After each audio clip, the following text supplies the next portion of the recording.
Hello everyone, स्वागत है आप सभी का आपके अपने favourite channel new light NEET पर। तो मैम आज हम लोग कौन सा चैप्टर लेकर के आए? सो चैप्टर 6 इवोल्यूशन जो सेकंड यूनिट का लास्ट चैप्टर है जी एनसीईआरटी 2 में। तो सर टोटल पैराग्राफ्स हम लोग लेके आए 9 एंड टोटल क्वेश्चंस है हमारे पास 12। 12।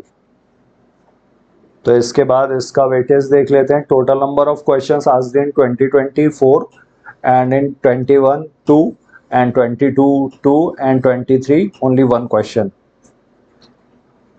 और ये पिरामिड के अकॉर्डिंग जो पेज नंबर इम्पॉर्टेंट है, मतलब जहाँ से क्वेश्चंस ज़्यादा पूछे गए हैं, 131 से 8, 136, 140, 137 एंड 132 एंड 135।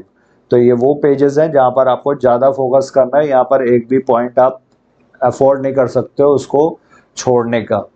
फिर पहला पैराग्राफ है हमारे पास लाइफ अपीयर्ड, मतलब ओरिजिन ऑफ लाइफ के बारे में बताया गया है कि life appeared 500 million years after the formation of earth. तो मतलब अगर स्टार्टिंग से बोला जाएगा तो 4.5 billion years. Yes sir, almost 4 billion years back. फिर उसके बाद वो बोल रहा है the conditions on earth were high temperature, मतलब ये बात कर रहे हैं अर्ली अर्थ की, जब अर्थ का फॉर्मेशन हुआ था उस समय अर्थ की कंडीशन कैसी थी? हाई टेम्परेचर, वॉल्केनिक इरप्शंस, और एटमॉस्फेयर कैसा था? ऑक्सीडाइजिंग नहीं था, रिड्यूसिंग एटमॉस्फेयर था, containing methane and ammonia like gases. तो इसी का यूज किया था स्टैनले मिलर ने 1953 में। Stanley Miller and American scientist created similar condition in a laboratory scale. फिर उसके बाद है सर 2016 में पूछा गया क्वेश्चन हमारे पास, all life form were in the water environment only. मतलब अगर स्टार्टिंग हम पूछा जाए कि इवोल्यूशन की स्टार्टिंग कहाँ से हुई है, ऑर्गेनिज्म की स्टार्टिंग कहाँ से हुई है, तो हमें ये पता चलता है कि पानी से शुरुआत हुई है ऑर्गेनिजम्स की, चाहे वो एनिमल किंगडम हो, चाहे वो प्लांट किंगडम हो, चाहे वो बैक्टीरिया हो। This version of biogenesis that is the first form of life arose slowly through evolutionary forces from non living molecules is accepted by majority. मतलब जब छोटे छोटे नॉन लिविंग मॉलिक्यूल्स मिले होंगे तब वो जाके मैक्रो मॉलिक्यूल्स बनाया होगा, तब उनसे सेल बना होगा, तब ऐसे सेल का फॉर्मेशन हुआ था। Hence however once formed how the first cellular life forms of earth could have evolved in the complex biodiversity of the today। तो इस तरह इवोल्यूशन हुआ था सेल्स का। मतलब कहना चाहते हैं कि आपकी पहले केमिकल एवोल्यूशन और उसके बाद फिर बायोलॉजिकल एवोल्यूशन। तो केमिकल एवोल्यूशन में क्या हुआ कि सिंपल एटम के फॉर्म में थे, फिर उससे कॉम्प्लेक्स इनऑर्गेनिक मॉलिक्यूल्स बने और उससे फिर कॉम्प्लेक्स ऑर्गेनिक मॉलिक्यूल्स का फॉर्मेशन हुआ। Yes sir. और इसी को स्टैनले मिलर ने प्रूव किया था अपने एक्सपेरिमेंट में, chemical evolution theory.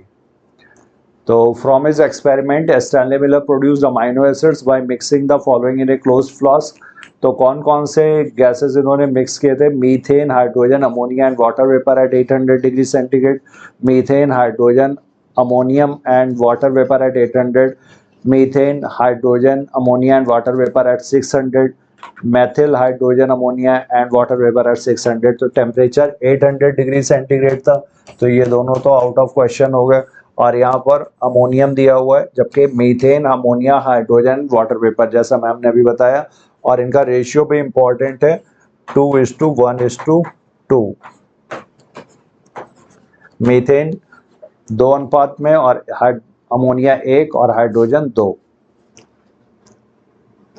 Next paragraph है सर हमारे पास एम्ब्रियोलॉजिकल सपोर्ट फॉर एवोल्यूशन। तो एम्ब्रियोलॉजिकल सपोर्ट फॉर एवोल्यूशन ये दिया किसने था? ये अर्नस्ट हैकेल ने प्रपोज किया था।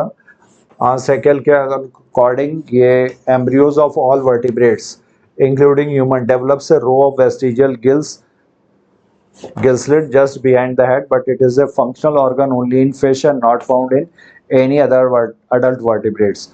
और इसके अकॉर्डिंग था क्या? Based upon the observation of certain features during embryonic stage common to all vertebrates that are absent in adult. तो ये फीचर्स हैं वो सारे वर्टिब्रेट्स में कॉमन है। ये एम्ब्रियोलॉजिकल सपोर्ट था अर्नस्ट हैकेल का, और इसको डिस्प्रूव किसने किया था? कार्ल अर्नस्ट वॉन बेयर ने। वॉन बेयर ने इसको डिस्प्रूव किया था। He noted that embryos never pass through the adult stage। Early features, early embryonic stages similar हो सकती है, बट एडल्ट स्टेजेस के थ्रू ये कभी भी पास नहीं होंगे। तो ये इसको डिस्प्रूव किया था वॉन बेयर ने। तो सर क्वेश्चन है embryological support for evolution was disapproved तो डिसअप्रूव पूछा था, तो अभी आज सर ने बताया आपको, कार्ल अर्न्स्ट वॉन बेयर ने बताया था। नेक्स्ट फिर यहाँ पर होमोलॉगस और एनालॉगस ऑर्गन्स के बारे में दिया गया है। तो होमोलॉगस में क्या होगा, ओरिजिन सेम है और फंक्शन में भी सेम, फंक्शन जो होगा वो डिफरेंट होगा, different functions in this animals. They have similar anatomical structure, origin same है तो स्ट्रक्चर सेम होगा और फंक्शन डिफरेंट। जैसे यहाँ पर एग्जांपल्स दिए हुए हैं, मैन, चीता, व्हेल, बैट, इनके 4 लिम्स, तो ये क्या शो करेंगे, ये होमोलॉगी शो करेंगे। और ये 2021, 2020, 2018, 16, 15, 13, 12 काफ़ी बार पूछा गया है। और ये होमोलॉगी क्यों शो करेंगे, क्योंकि अगर स्ट्रक्चर देखा जाए तो यहाँ पर जो 4 लिम्ब है, 4 लिम्ब, इसमें जो बोन्स होंगी, ह्यूमरस है, यहाँ पर भी ह्यूमरस होगी, यहाँ पर भी ह्यूमरस, बैट के पास भी ह्यूमरस बोन, और इसके बाद यहाँ पर रेडियस और अल्ना, तो ये बोन स्ट्रक्चर वगैरह, ब्लड सप्लाई सेम है, इस वजह से ये होमोलॉगस। और दूसरा एग्जांपल यहाँ पर बोगनविलिया और कुकरबिट्स का दिया हुआ है। नेक्स्ट यहाँ पर एनालॉगस स्ट्रक्चर्स। एनालॉगस स्ट्रक्चर जैसे होमोलॉगी जो है वो डाइवर्जेंट एवोल्यूशन के बारे में बताती है, कॉमन पॉइंट से ओरिजिनेट होकर के डाइवर्जेंट एवोल्यूशन।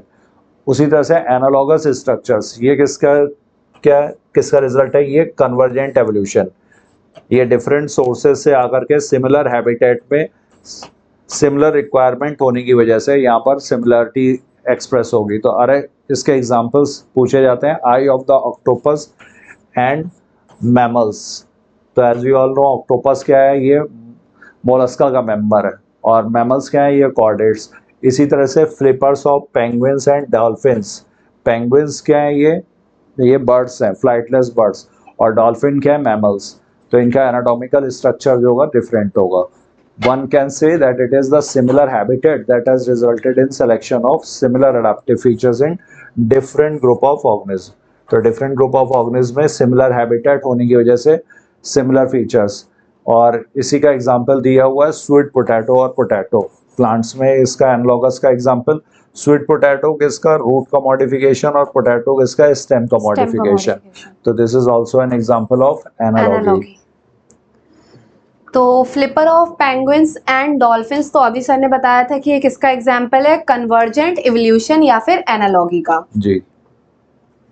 नेक्स्ट है सर हमारे पास question, among the following sets of animals for divergent evolution select the incorrect option पूछ रहा है। तो 4 limbs of man, bat and cheetah, all are mammal, ठीक है।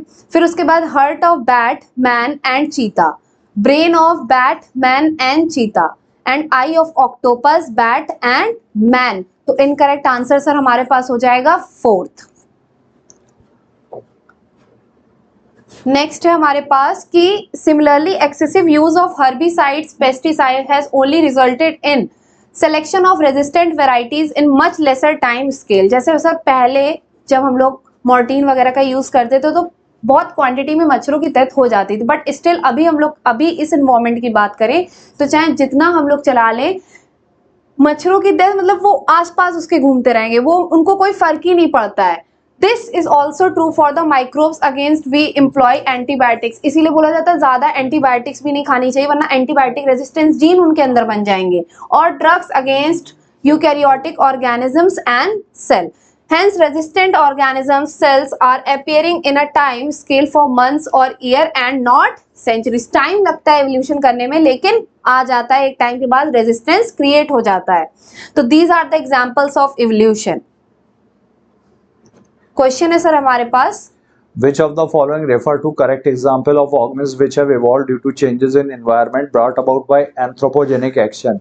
तो एंथ्रोपोजेनिक एक्शन का मतलब हुआ ह्यूमन एक्शन। ह्यूमन एक्शन की वजह से कौन कौन से चेंजेस इवॉल्व होंगे। तो डार्विन्स फिंचेस ऑफ गैलापागो आइलैंड, ये नेचुरल एडाप्टिव रेडिएशन का एग्जांपल है, ये नहीं। हर्बिसाइड्स, रेजिस्टेंट वीड्स जो होते हैं, जब हर्बिसाइड्स उन पे स्प्रे किया जाता है तो कुछ समय के बाद, जनरेशन आफ्टर जनरेशन, ये रेजिस्टेंस शो करेंगे। Drug resistant eukaryotes, man created breeds of domesticated animals like dogs. तो ये क्या, आर्टिफिशियल सिलेक्शन एंड हाइब्रिडाइजेशन से किया जाएगा, मैन का इन्वॉल्वमेंट है। इसी तरह से यहाँ पर भी, तो ये 2, 3 और 4 ये क्या है, ये एंथ्रोपोजेनिक एक्शन की वजह से। This process of evolution of different species in a given geographical area starting from a point, एक point से start होता है and literally radiating to other areas of geography, other habitats में वो क्या करने लगते हैं, move करने लगते हैं. जैसे कि एग्जाम्पल है sir Australian marsupials is called adaptive radiation, और दूसरा एग्जाम्पल इसका क्या है, Darwin finches. Darwin finches represent one of the best examples of this phenomena. Question बहुत इंपॉर्टेंट है, 2023, 2021, 2020 में यहाँ से क्वेश्चन पूछा गया है. The finch species of Galapagos Islands are grouped according to their food sources. Which of the following is not a finch food? तो insects original कैसा था, ये सीड ईटिंग थे और उसके बाद ये रेडिएट हुए थे. इंसेक्ट्स भी, ट्री बर्ड्स भी, कैक्टस भी. कैरियन यहाँ पर ये इसका फूड, फिंच फूड नहीं है. कैरियन मतलब जो डेड मीट है फिश वगैरह का, उसके लिए कैरियन यूज करेंगे. फिर इसके बाद म्यूटेशंस. तो म्यूटेशन थ्योरी किस एवोल्यूशन की किसने दी थी, ये ह्यूगो डिवरीज ने दी थी. Mutations are random and directionless. Random है और ये डायरेक्शनलेस है, while Darwinian variations are small and directional. Evolution for Darwin was gradual, while De Vries believed mutation caused speciation and hence called it saltation. तो saltation क्या है, single step large mutation. Variations caused by mutation as proposed by Hugo De Vries. तो ये कैसे हैं, random है और directionless है, अभी हम लोगों ने डिस्कस किया.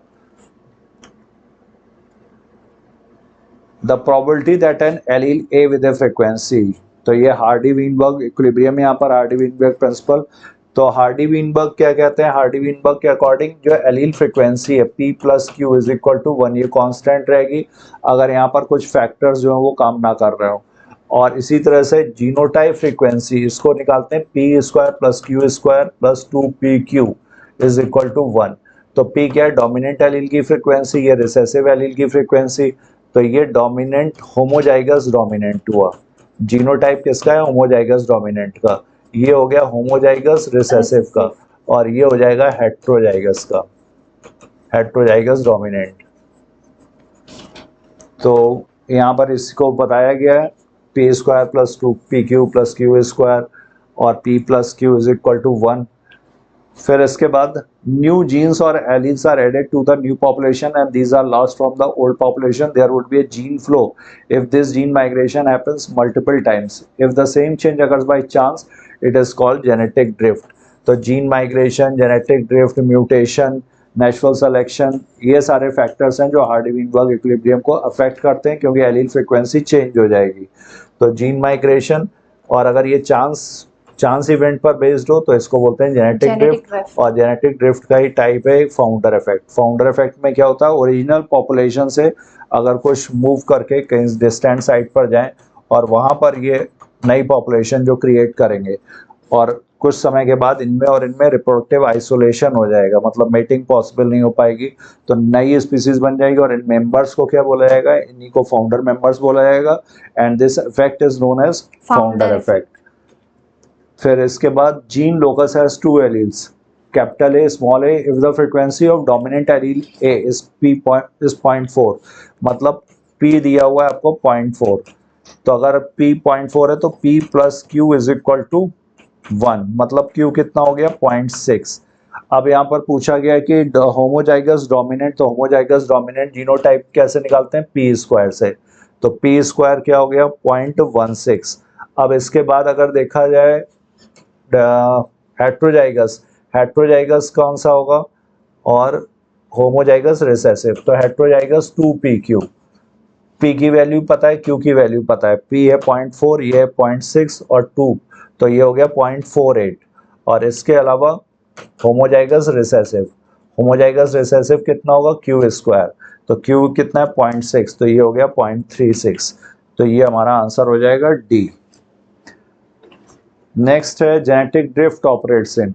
तो हार्डी-वीनबर्ग इक्विलिब्रियम मेंटेन नहीं रहेगी अगर स्मॉल आइसोलेटेड पॉपुलेशन है, जल्दी चेंजेस हो जाते हैं. तो चांस इवेंट के चांसेस कहाँ पर ज़्यादा जो अफेक्ट करेगा, किस पॉपुलेशन को, जो स्मॉल आइसोलेटेड पॉपुलेशन है वो.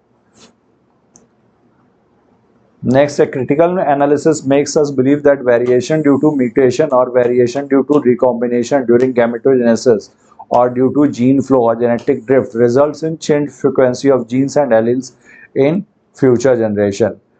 Natural selection can lead to stabilization. तो ये नेचुरल सिलेक्शन किस किस तरह से वर्क करता है, ये स्टेबलाइज कर सकता है, डायरेक्शनल हो सकता है या फिर ये डिसरप्टिव। तो यहाँ पर डायरेक्शनल का मतलब क्या हुआ कि नेचुरल सिलेक्शन अगर ऑपरेट कर रहा है तो मीन कैरेक्टर जो होगा वो अगर एक डायरेक्शन में बढ़ जाए, ये इसका मीन कैरेक्टर वैल्यू था, अगर एक डायरेक्शन में आइदर राइट और लेफ्ट एक्सट्रीम पर अगर जा रहा है आइदर एक्सट्रीम पर, तो इसको बोला जाएगा डायरेक्शनल। और अगर ये मीन कैरेक्टर वैल्यू को सेलेक्ट कर ले तो इसको बोला जाता है स्टेबलाइजेशन, पीक जो है और हायर हो जाए, जितना है उससे और ज़्यादा हायर। और अगर ये दोनों एक्सट्रीम्स को सेलेक्ट करे, दोनों एक्सट्रीम की क्वालिटीज़ को सेलेक्ट करेगा तो इसको बोला जाता है डिसरप्शन। तो ये डिसरप्टिव हो गया। More individuals acquire peripheral character value at both ends, दोनों एंड्स पे पेरिफेरल कैरेक्टर वैल्यू को सेलेक्ट किया जाएगा तो ये डिसरप्टिव। तो डायरेक्शनल, स्टेबलाइजेशन और डिसरप्शन, ये तीन तरीके से नेचुरल सिलेक्शन वर्क करता है। डायग्राम दिया हुआ है आपका। Artificial selection to obtain cows yielding higher milk output represents. तो हायर मिल्क आउटपुट कुछ में कम होगा, कुछ में ज़्यादा होगा, कुछ में एवरेज होगा। तो जब अगर हायर मिल्क आउटपुट को सेलेक्ट किया जा रहा है, ये मीडियन वैल्यू थी, हायर आउटपुट को सेलेक्ट किया जा रहा है मतलब एक एक्सट्रीम पर जा रहा है, तो इसका मतलब ये क्या हो गया, डायरेक्शनल। तो directional as it pushes the mean of the character in one direction. Disruptive नहीं होगा, स्टेबलाइजिंग भी नहीं होगा, और स्टेबलाइजिंग डी में भी स्टेबलाइजिंग दिया हुआ है। नेक्स्ट, फिर about 15 million years ago primates Dryopithecus, Ramapithecus. Ramapithecus कैसा था, ये मोर मैन लाइक था। Dryopithecus was ape like. Australopithecus probably lived in East Africa grassland। और इसके बाद फिर ऑस्ट्रेलोपिथेकस के बाद होमो हैबिलिस, जिनकी क्रेनियल कैपेसिटी कितनी है, 650 से 800 CC. Fossils discovered in Java in 1891 revealed the next stage कहाँ पे, जावा में, होमो इरेक्टस। ये 1.5 मिलियन ईयर्स अगो थे। Homo erectus had a large brain around 900 CC. Cranial capacity सभी की याद रखनी है 900 CC. Homo erectus probably 8 meat. इसके बाद था फिर Neanderthal man with a brain size of 1400 CC. कहाँ थे ये, Near East and Central Asia, between 1 lakh to 40,000। तो मतलब सर सबसे ज्यादा इस समय क्रेनियल कैपेसिटी होगी सैपियंस की। जी हाँ, अराउंड 1450 सीसी एवरेज। यहाँ पर ये जो क्रेनियल कैपेसिटी मैच करने के लिए आया था, तो इसमें जो होमो सैपियंस की क्रेनियल कैपेसिटी है वो एनसीईआरटी में दी नहीं है और यहाँ पर बाकी दी हुई थी। तो इसको अगर देखा जाए तो होमो हैबिलिस का कितना होगा, 650 से 800। होमो निएंडरथैलेंसिस 1400। होमो इरेक्टस हो गया 900, तो एक ही बचा, तो होमो सैपियंस का कितना हो जाएगा, 1350 सीसी। वैसे से पहला और दूसरा अगर देख लिया जाएगा ए और बी, तो भी आपका आंसर मैच कर जाएगा, क्योंकि बाकी किसी में थर्ड और फोर्थ है ही नहीं। तो जरूरी नहीं कि चारों ऑप्शन आपको पता हो तभी आप मैचिंग वाला क्वेश्चन सही कर सकते हो। नेक्स्ट है chronological order of human evolution from early to the recent.